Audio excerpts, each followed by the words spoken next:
안녕하세요. 행복서재입니다. 오늘 함께 나눌 책은 청아출판사에서 출간된 빅터 프랭클의 죽음의 수용소에서입니다. 정신과 의사이자 로고테라피의 창시자인 저자 빅터 프랭클의 나치 강제수용소 아우슈비츠의 경험과 그를 통한 삶의 깨달음을 담은 유명한 책이지요. 아버지, 어머니, 형제, 그리고 아내까지 강제수용소에서 죽음을 맞았거나 가스실로 보내지는 걸 목격한 그는 가혹한 상황 속에서도 삶의 의미를 찾으려는 의지를 잃지 않습니다. 때문에 삶에서 너무 힘들 때, 지쳐서 다 포기해버리고 싶을 때, 그리고 삶의 의미와 존재 가치를 찾지 못하고 방황하게 될 때 꺼내어 읽으면 큰 힘과 길잡이가 되어주는 책이기도 합니다. 더 나아가 실현의 의미를 찾게 하고 극복의 의지를 깨닫게 하며 마침내 앞으로 나아갈 이유를 발견하게 해주기도 합니다. 저자는 이렇게 말합니다. 내가 원했던 것은 독자에게 어떤 상황에서도, 심지어는 가장 비참한 상황에서도 삶이 잠재적인 의미를 가지고 있다는 사실을 구체적인 예를 통해 전달하는 것뿐이었다. 그리고 만약 강제수용소와 같은 극단적인 상황에서 이것이 입증된다면 사람들이 내 말에 귀를 기울여 줄 것이라고 생각했다. 나는 내가 겪은 일을 기록해 놓을 책임을 느꼈다. 왜냐하면 그것이 절망에 빠져 있는 사람들에게 도움을 줄 것이라고 생각했기 때문이다. 이 책은 강제수용소에서의 체험, 로고테라피의 기본 개념, 비극 속에서의 낙관, 이렇게 총 3파트로 구성되어 있습니다. 오늘은 이 책의 일부 중에서 3꼭지의 글을 낭독해 드리겠습니다. 언제나처럼 책 관련 정보를 영상 아래 상세 설명에 첨부해 두겠습니다. 이 책에 더 많은 글을 직접 접하고 싶으신 분들께 참고가 되었으면 합니다. 그럼 오늘도 책과 함께 행복한 하루 보내세요.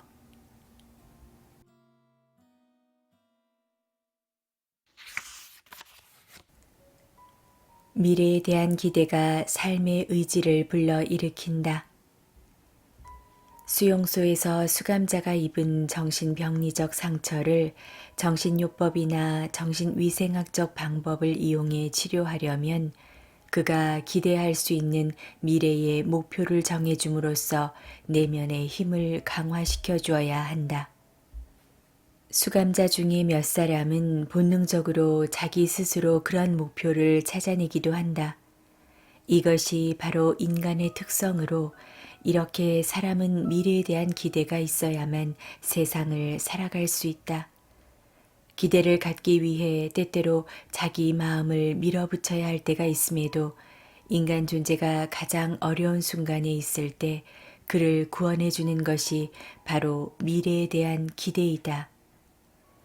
내가 실제로 경험했던 일이 생각난다. 그날 나는 눈물을 흘릴 정도의 극심한 통증을 겪으며 긴 행렬에 끼어서 수용소에서 작업장까지 몇 킬로미터를 절뚝거리며 걸어가고 있었다. 날은 추웠고 살을 애는 듯한 바람이 사정없이 내리쳤다. 나는 누추한 생활과 연관된 끊임없이 자질구레한 문제들을 계속 생각하고 있었다. 오늘 저녁에는 무엇을 먹게 될까? 만약 특별 배급으로 소시지가 나온다면 그것을 빵과 바꾸어 먹을까? 2주일 전에 상으로 받았던 담배 1개비를 수프 1그릇과 바꾸어 먹을까? 한쪽 신발끈이 끊어졌는데 끈을 대신할 철사를 어디서 구하지? 시간 안에 작업장에 가서 평소에 내가 일하던 작업반에 낄 수 있을까? 그렇지 않고 다른 작업반에 들어갔다가 거기서 고약한 감독을 만나면 어떻게 하지? 이렇게 매일 긴 행렬에 끼어서 작업장에 가지 않고 대신 수용소 안에서 일할 수 있도록 나를 도와주는 카포는 없을까? 그 카포와 잘 사귀려면 어떻게 해야 하지? 그러다가 매일같이 시시각각 그런 하찮은 일만 생각하도록 몰아가는 상황이 너무 역겹게 느껴졌다. 나는 생각을 다른 주제로 돌리기로 했다. 갑자기 나는 불이 환히 켜진 따뜻하고 쾌적한 강의실의 강단에 서 있었다. 앞에서 청중들이 푹신한 의자에 앉아 내 강의를 경청하고 있었다. 나는 강제 수용소에서의 심리 상태에 대한 강의를 하고 있었던 것이다. 그 순간 나를 짓누르던 모든 것들이 객관적으로 변하고 일정한 거리를 둔 과학적인 관점에서 그것을 보고 설명할 수 있게 됐다. 이런 방법을 통해 나는 어느 정도 내가 처한 상황과 순간의 고통을 이기는 데 성공했고, 그것을 마치 과거에 이미 일어난 일처럼 관찰할 수 있었다. 나 자신과 문제는 내가 주도하는 흥미진진한 정신과학의 연구 대상이 됐다. 스피노자가 그의 윤리학에서 무엇이라고 했던가? 감정, 고통스러운 감정은 우리가 그것을 명확하고 확실하게 묘사하는 바로 그 순간에 고통이기를 멈춘다. 미래, 그 자신의 미래에 대한 믿음을 잃어버린 수감자는 불운한 사람이다. 미래에 대한 믿음을 잃어버리는 것과 더불어 그는 정신력도 상실하게 된다. 그는 자기 자신을 퇴화시키고 정신적으로나 육체적으로 퇴락의 길을 걷는다. 일반적으로 이런 현상은 아주 갑자기 위기라는 형태를 띠고 일어난다. 수용소 생활을 해본 사람들은 이런 징후에 아주 익숙해져 있다. 우리 자신 때문이 아니라 친구 때문에 우리는 모두 이 순간을 두려워했다. 대체로 이런 현상은 아침에 수감자가 옷 입고 세수하는 것을 거부하거나 아니면 연병장으로 나가는 것을 거부하는 것으로 시작된다. 간청과 주먹질, 위협도 효과가 없다. 그냥 누워서 거의 움직이지 않는다. 만약 이런 위기가 병 때문에 생긴 것일 경우 그는 병실로 옮겨지는 것을 거부하고 그 밖에 도움이 되는 그 어떤 것도 거부한다. 그냥 포기하는 것이다. 자기가 싼 배설물 위에 그냥 그렇게 누워 있으려고만 한다. 세상 어떤 것으로부터도 더 이상 간섭받지 않고.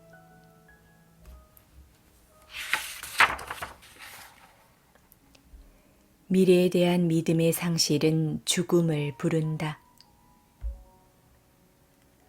언젠가 나는 미래에 대한 믿음의 상실과 이런 위험한 자포자기가 서로 밀접한 연관이 있다는 사실을 보여주는 아주 극적인 사례를 보았다. 우리 구역의 고참 관리인 F는 꽤 유명한 작곡가이자 작사가였다. 그가 어느 날 나에게 고백했다. 의사 선생, 선생님께 드릴 말씀이 있습니다. 이상한 꿈을 꾸었어요. 꿈에서 어떤 목소리가 소원을 말하라는 거예요. 내가 알고 싶은 것을 말하래요. 그러면 질문에 모두 대답을 해줄 거라고 하더군요. 그래서 제가 무얼 물어보았는지 아십니까? 나를 위해서 이 전쟁이 언제 끝날 것이냐고 물어보았지요. 무슨 말인지 아시겠소? 의사 양반, 나를 위해서 말이요. 저는 언제 우리가 수용소에서 해방될 것인지, 우리의 고통이 언제 끝날 것인지 알고 싶었어요. 언제 그런 꿈을 꾸었습니까? 내가 물었다.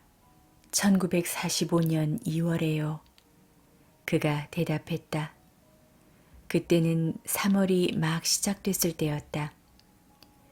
그래, 꿈속의 목소리가 뭐라고 대답했나요? 그가 내 귀에 나직하게 속삭였다. 3월 30일이래요. F는 희망에 차 있었고 꿈속의 목소리가 하는 말이 맞을 거라고 확신하고 있었다. 하지만 약속의 날이 다가왔을 때 우리 수용소로 들어온 전쟁 소식을 들어보면 그날 자유의 몸이 될 가능성은 거의 없어 보였다. 3월 29일 F는 갑자기 아프기 시작했고 열이 아주 높게 올랐다. 3월 30일 예언자가 그에게 말해 주었던 것처럼 그에게서 전쟁과 고통이 떠나갔다. 헛소리를 하다가 그만 의식을 잃은 것이다. 3월 31일에 그는 죽었다. 사망의 직접적인 요인은 발진 티푸스였다. 인간의 정신 상태, 용기와 희망 혹은 그것의 상실과 육체의 면역력이 얼마나 밀접한 연관이 있는지 아는 사람은 희망과 용기의 갑작스러운 상실이 얼마나 치명적인 결과를 초래하는지 이해할 것이다. 내 친구의 죽음을 초래한 결정적인 요인은 기대했던 해방의 날이 오지 않았다는 데 있었다. 그는 몹시 절망했으며 잠재해 있던 발진팁스균에 대항하던 저항력이 갑자기 떨어진 것이다. 미래에 대한 믿음과 살고자 하는 의지는 마비됐고 그의 몸은 병마의 희생양이 됐다. 결과적으로 꿈속 목소리가 했던 말이 맞기는 맞았던 것이다. 내가 이 경우를 통해 관찰하고 도출해낸 결론은 후에 수용소 주치의에게 들었던 말과도 일치했다.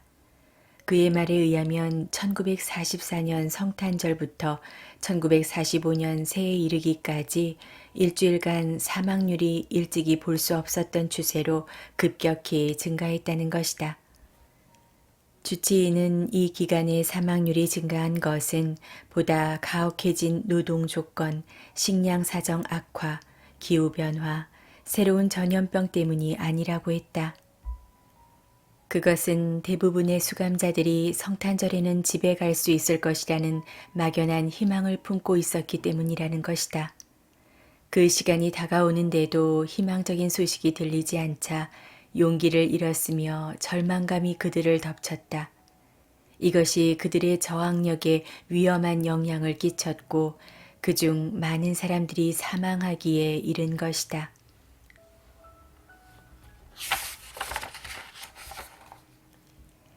살아야 할 이유.